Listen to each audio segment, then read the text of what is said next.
நீங்க போன்ல சொன்ன விஷயம் எல்லாமே ரொம்ப கம்மி. இவள் ஒரு தெய்வாம்சம் பொருந்திய பொண்ணு. அதனால வெண்ணிலாவை அழிக்கணும்னா அவ ஆசையை தூண்டி விட்டு அவ அழிவை தேட வைக்கணும். அதேதான். எதுவா இருந்தாலும் சித்தி கையால ஆரம்பிக்கிட்டோம். அவங்க ஆரம்பிச்சு வச்சாதான் அமோகமா இருக்கும். நல்லா தான் இருக்கும். அதனால தானே அவ இவனை மயக்கி இருக்கா. இதுக்கு மேல என் சித்தியை பத்தி யாராவது தப்பா ஒரு வார்த்தை பேசுனீங்க, கொலை விழும் சொல்லிட்டேன். டேய், தப்பா இருக்கிறவளை பத்தி தப்பா தானே பேச முடியும். ரைட்டா பண்ண பேச முடியும். மானகட வரடவ. ஏய், யாரு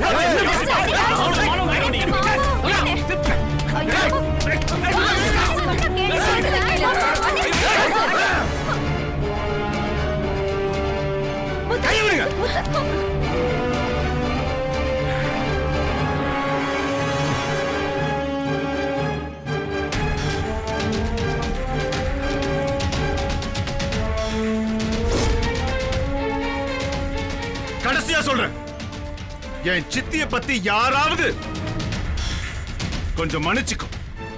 எவனாவது ஒரு வார்த்தை தப்பா பேசுறீங்க, நானே இறங்கி வெட்டுவேன். டேய், நீ வெட்டுற வரைக்கும் என் கை பூ பறிச்சுக்கிட்டு நான் நினைச்சேன். நாங்களும் வேட்டி கட்டின ஆம்பளைங்க தான்டா.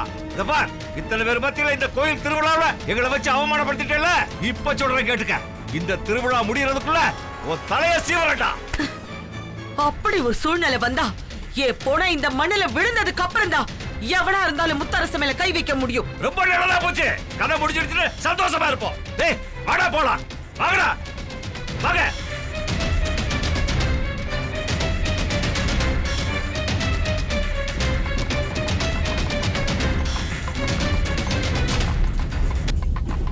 என்ன சித்தி, ஏன் சித்தி கோயிலுன்னு கூட பார்க்காம செத்துருவன் பெரிய வார்த்தை பேசிட்டு இருக்கேன்? ஏன் சித்தி, அன்னைக்கு வக்கீல் வீட்டுக்கு வந்தப்போ நான் சொத்தை பிரிக்கணும்னு சொன்னப்ப கூட நீ வேணாம் தானே சொன்ன. அப்ப கூட நீ என்ன பிரிச்சு பார்க்கலையே சித்தி. இதெல்லாம் இவனுங்களுக்கு எப்படி சொல்லி புரிய வைக்கிறதுனே தெரியல. நான் என்ன ஊர்ல போய் என் சித்தி நல்லவங்க நல்லவங்க மைக் செட் போட்டா கத்திட்டு இருக்க முடியும்? என்ன தலையெழுத்துறாங்க. ஒரு நல்ல நாளச்சா குடும்பத்தோட கோயிலுக்கு வரமே சந்தோஷமா இருக்கலாம்னு பார்த்தேன். ஆனா விட மாட்டாங்க சித்தி. என்ன யாரும் சந்தோஷமா இருக்க விட மாட்டாங்க. சரி சித்தி, நான் வீட்டுக்கு கிளம்புறேன். முத்தரசு, இன்னும் பூஜை முடியலையாப்பா? வேண்டாம் சித்தி, நான் வீட்டுக்கு. மாமா, மாமா, மாமா.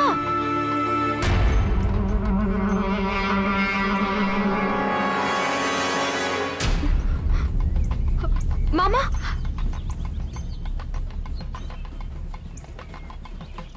அவங்க பேசினதுக்காக நீ ஒன்னும் வருத்தப்படாத மாமா.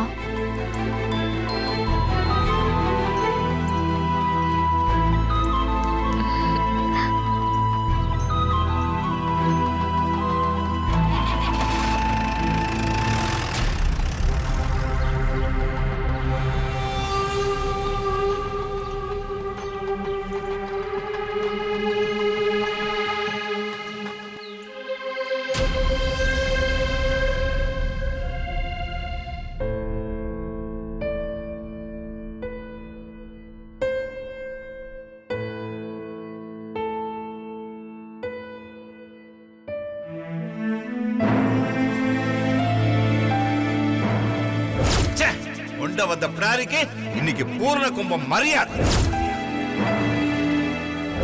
தப்பா இருக்கிறவளை பத்தி தப்பா தானே பேச முடியும். ரைட்டா பண்ண பேச முடியும். மானகட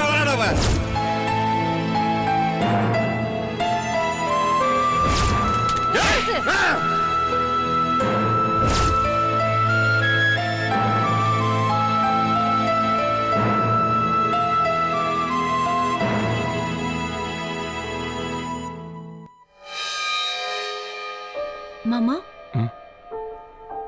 ஏய் ஸ்வேதா, நீ எப்பமா வந்த? இப்பதான் வந்த மாமா. நடந்த கலைபரத்துல என்னால தாக்கு பிடிக்க முடியல. நீங்க வேற மூட் அவுட் ஆகி வந்ததும் எனக்கு மனசே கேட்கல. அத பத்தி எதுவுமே பேசாத.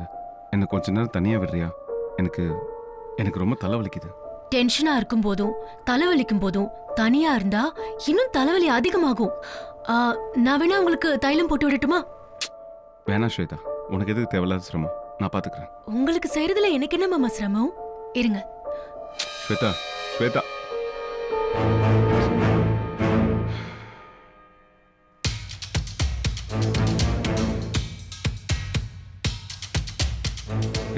ஸ்வேதா இங்க கூட நான் பாத்துக்கிறேன். இருங்க மாமா. சின்ன.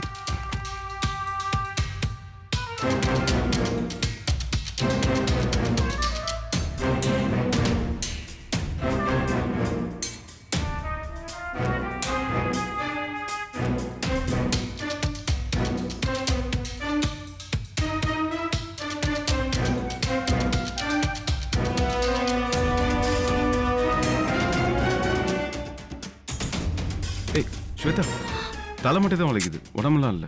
இருங்க மாமா. தலைய மட்டும் இல்லாம கழுத்து, தோள்பட்டை எங்க அமுக்குனாலும் உடம்பு நல்லா ரிலாக்ஸ் ஆகி தலைவலி குறைஞ்சிடும் மாமா. எனக்கு மசாஜ் தெரப்பி தெரியும். ஸ்வேதா என் ஃப்ரெண்ட்ஸுங்க என்கிட்ட தலை அமுக்கி விட லைன்ல நிப்பாங்க தெரியுமா? நல்ல காலம். இப்ப யாரும் உன் பின்னாடி லைன்ல நிக்கலையே. பாத்தீங்களா, நான் தலை அமுக்கி விட்டதும் பிரச்சனைய மறந்து மறுபடியும் ஜோக் அடிக்க ஆரம்பிச்சிட்டீங்க. தேங்க்ஸ் ஸ்வேதா. போதும். மாமா காலை காட்டுங்க. காலா? அது கால் எதுக்கு? காலை அமுக்கி விட்டா இன்னும் ரிலாக்ஸ் ஆயிடும். உடம்பு அப்படியே லேசா பறக்கிற மாதிரி ஆயிடும். இல்ல இல்ல அதெல்லாம் ஒண்ணு வேணாம். அட வைங்க மாமா. ஏய் ஏய் ஏய் ஸ்வேதா ஸ்வேதா ஸ்வேதா ப்ளீஸ், நான் சொல்றேன். பேசாம இருங்க.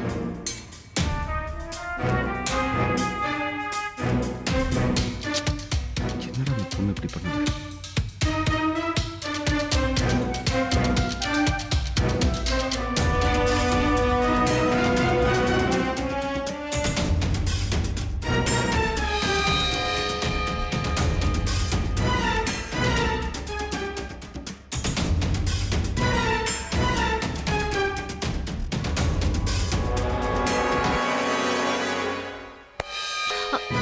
ஏன் மாமா எழுந்துட்டீங்க? ஸ்வேதா இதெல்லாம் சரியா படல. சரியா படாத அளவுக்கு என்ன மாமா நடந்துச்சு? ஸ்வேதா நீ உன் மனசுல என்ன நினைக்கிறேங்கிறது உன் கண்ணு காட்டுது, உன் கையில தெரியுது. இதெல்லாம் சரியில்லை, இதெல்லாம் சரியும் வராது. நானா சொல்ற சிரமம் எனக்கு தராம நீங்களா பேச்ச ஆரம்பிச்சதுக்கு ரொம்ப தேங்க்ஸ் மாமா.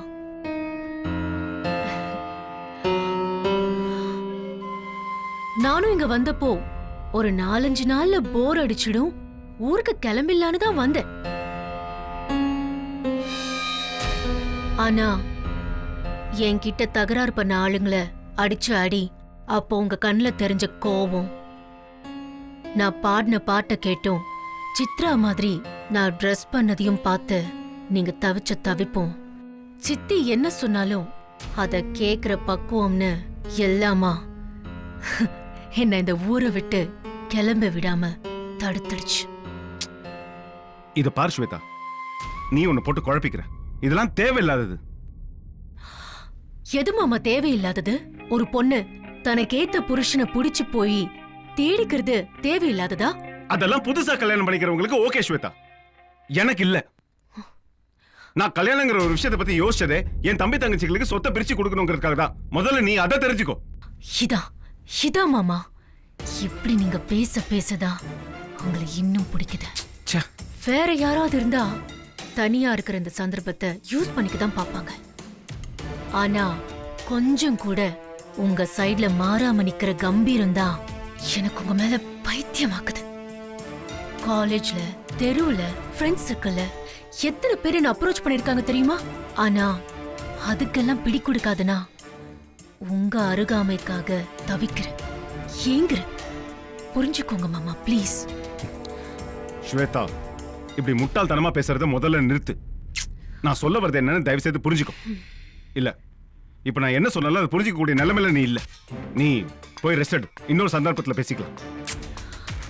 வேண்டாம் மாமா, எனக்கு இதை விட ஒரு நல்ல சந்தர்ப்பம் கிடைக்காது. என்ன பொறுத்த வரைக்கும் கல்யாணம்னு ஒண்ணு நடந்தா அது உங்க கூட தான். கல்யாணம் நடந்ததுக்கு அப்புறம் நான் மாறிடுவேன்னு நீங்க நினைக்க வேண்டாம் மாமா. நீங்க என்ன சொன்னாலும் கேட்பேன். சொத்து விஷயத்துல கூட எந்த கேள்வியும் கேட்க மாட்டேன். எனக்கு நீங்க இருந்தா போதும் மாமா. ஸ்வேதா நீ என்ன பைத்தியக்கார மாதிரி ஏதாவது செஞ்சுட்டு இருக்காத. இப்ப நீங்க பேசுறது நடந்துக்கிறது எல்லாத்தையுமே ஒரு கெட்ட கனவு நினைச்சு தயவு செய்து மறந்துரு. நானும் இந்த விஷயத்தை யார்கிட்டயும் சொல்ல மாட்டேன். நீயும் இந்த விஷயத்தை தயவு செய்து யார்கிட்டயும் சொல்லாத.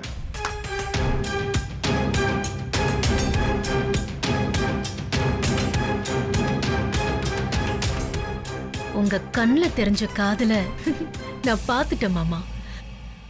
உங்க வாய் மட்டும்தான் வேண்டாம் வேண்டான்னு சொல்லுது.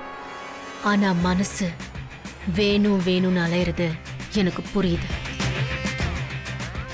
எனக்கு கொஞ்சம் கூட சமம் இல்லாத அந்த வெண்ணிலாவை உங்களை அடைய விட மாட்டேன்.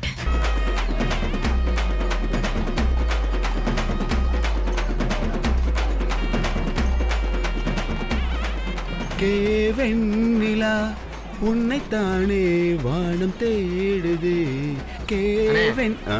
அது கே வெண்ணிலா இல்லைண்ணே, வா வெண்ணிலா. ஏய், கேன்னா கதிரேசன் வெண்ணிலா. கே வெண்ணிலா உன்னைத்தானே வானம் தேடுது.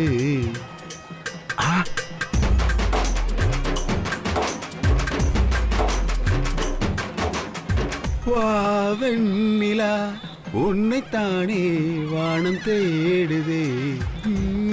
அண்ணே, இதெல்லாம் உனக்கு தேவையா?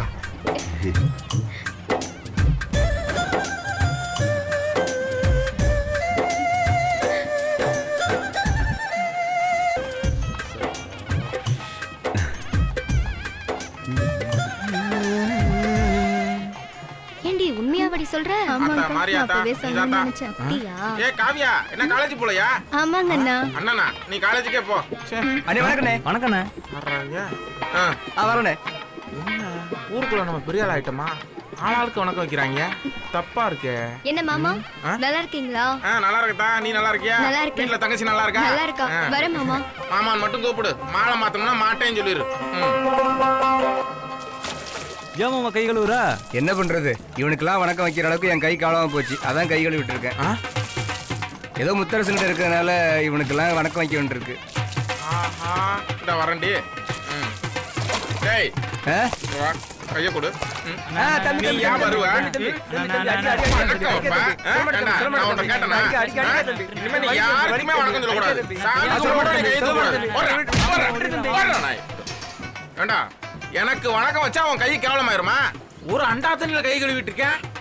உன்னை இனிமே பார்த்தேன் கோயில் பக்கம் கொண்டு விடுண்டா ராஸ்கல். எப்படி அசிங்கப்பட்டு என்னண்ணே, எதுக்கு அவங்கள திட்டிட்டு ஏமா இருக்கீங்க? நீ அவனை போய் ஒரு ஆள் அவனை பத்தி பேசிக்கிட்டு இருக்க, விடுமா? ஏய், என்ன கையில ஏதோ மறைச்சு வச்சுக்கிட்டு இருக்க? சாப்பிடுறது கொண்டு வந்தியா? காலையில சாப்பிடல, குடுல. நீ கண்ணை மூடு, அப்பதான் நான் சொல்லுவேன். கண்ணதுக்கு மூடனா? ஐ க்ளோஸ் அண்ணே. சரி, மூடிட்டா போச்சு. நாக்க நீட்டுன? நாக்கு எதுக்கு நீட்ட சொல்ற? ஓ, அண்ணனுக்கு அன்பா ஊட்ட போறியா? சரி, ஒரு நிமிஷமா.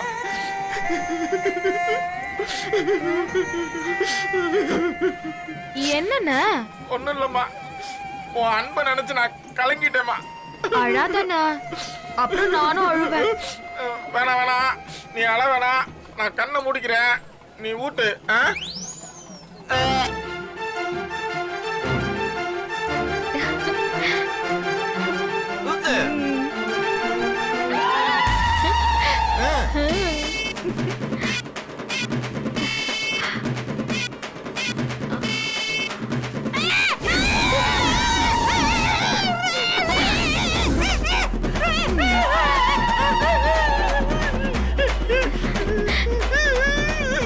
நானும் மாமாவும் கல்யாணம் பண்ணிக்க ஒரு 5 பேருக்கு வேல் குத்துறேன்னு வேண்டிக்கிட்டேன்.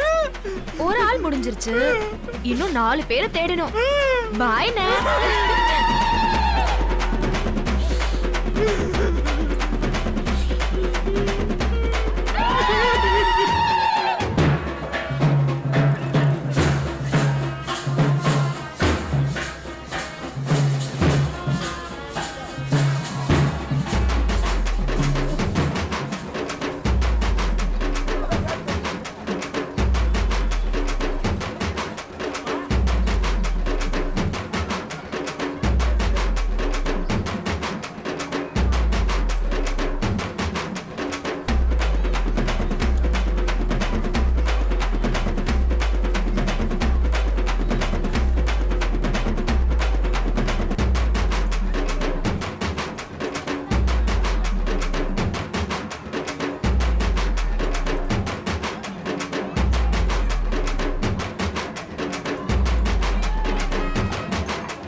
ராணி, சில பேருக்கு எத்தனை கஷ்டப்பட்டாலும் உடம்புல திமிரு குறையறதே இல்ல.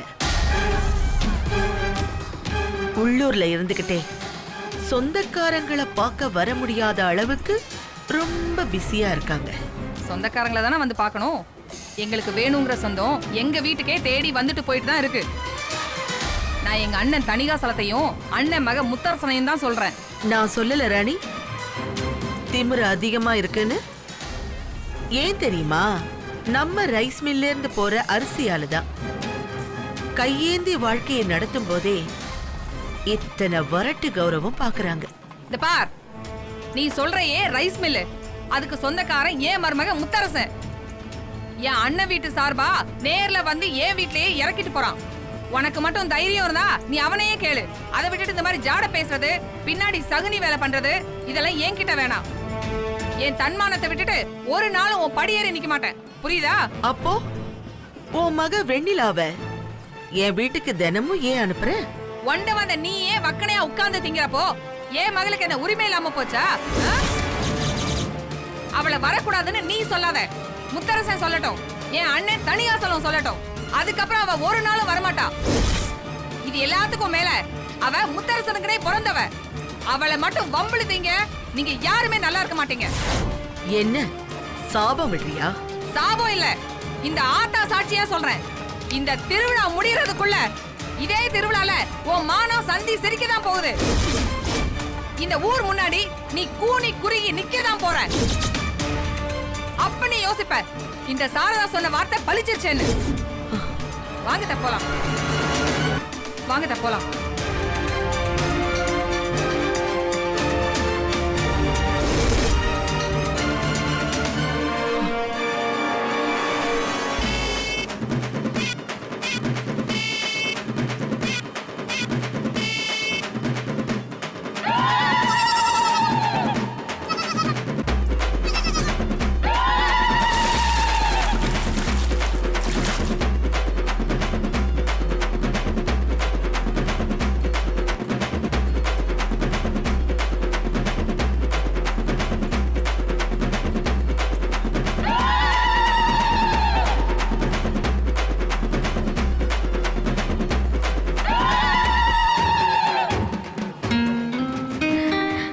மாமா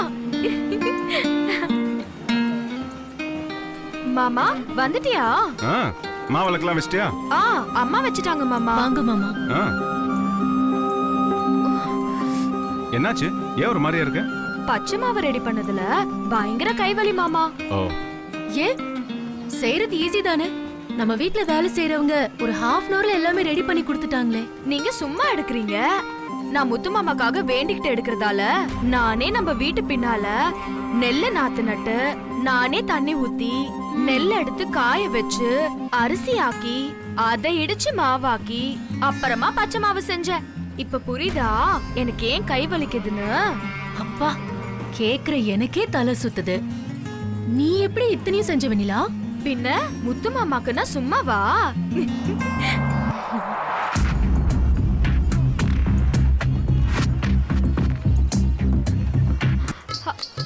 ஐயோ மாமா இருங்க வரேன். இரு இரு இரு. என்ன என்ன என்ன? மாவு இன்னும் பூஜையே முடியல, அதுக்குள்ள கை வச்செல்லாம் எடுக்க கூடாது. மாமாக்கு சாப்பிடுறதுக்கு பாட்டி. சாமிக்கே இன்னும் படைக்கலமா, இப்ப எடுக்க கூடாது, சாமி குத்தமாயிடும். அதெல்லாம் மத்தவங்க படைச்சாதான், நான் படைச்சா ஒண்ணும் இல்ல.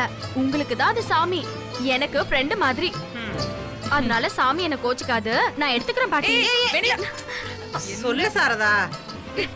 வெண்ணிலா, முத்தரசு இங்க பாப்பா. இத வரேன் சித்தி. மாமா உங்களுக்காக பச்சை மாவு கொண்டு வந்திருக்கேன்.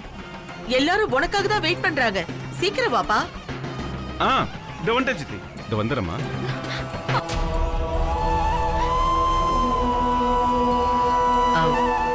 உனக்காக தான் வெயிட் பண்ணிட்டு இருக்கோம், வா.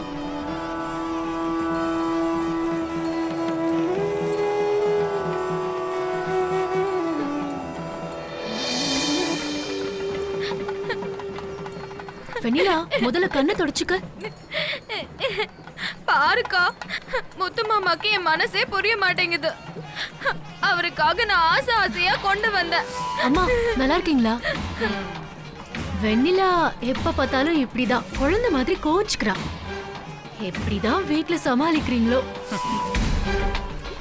இங்க பாரு வெண்ணிலா, மாமா இப்படி பண்றது என்ன புதுசா? அவருக்கு எப்போ யாரு என்ன கொடுத்தாலும் அவர் பாட்டுக்கு எங்கேயோ கவனத்தை வச்சுக்கிட்டு போயிட்டே இருப்பாரு. அத போய் சீரியஸா எடுத்துக்கிற? திருவிழா அதுமா கண் கலங்கிக்கிட்டு இருக்க, இது நல்லாவா இருக்கு? முதல்ல கண்ணத்தோட சின்ன புள்ள மாதிரி அழுதுகிட்டு அழாத இரு. ஸ்மைல். ஓகே, இங்க பாரு, நல்லா இருக்கா? சூப்பரா இருக்குக்கா. நீ எப்பவும் சிரிச்சுக்கிட்டே இருந்தா சூப்பரா தான் இருக்கும். முத்தரசு மாமா இன்னைக்கு சாப்பிடாட்டி என்ன? இனிமே எப்பவும் உன் கையால தான் ரசிச்சு ருசிச்சு மூக்கு பிடிக்க 3 வேளையும் சாப்பிட போறாரு. வெண்ணிலா, எனக்கு ரொம்ப போர் அடிக்குது, வா அப்படி போயிட்டு வரலாம். நான் போயிட்டு வரேம்மா. வரேன் பாட்டி. சரிம்மா. வா.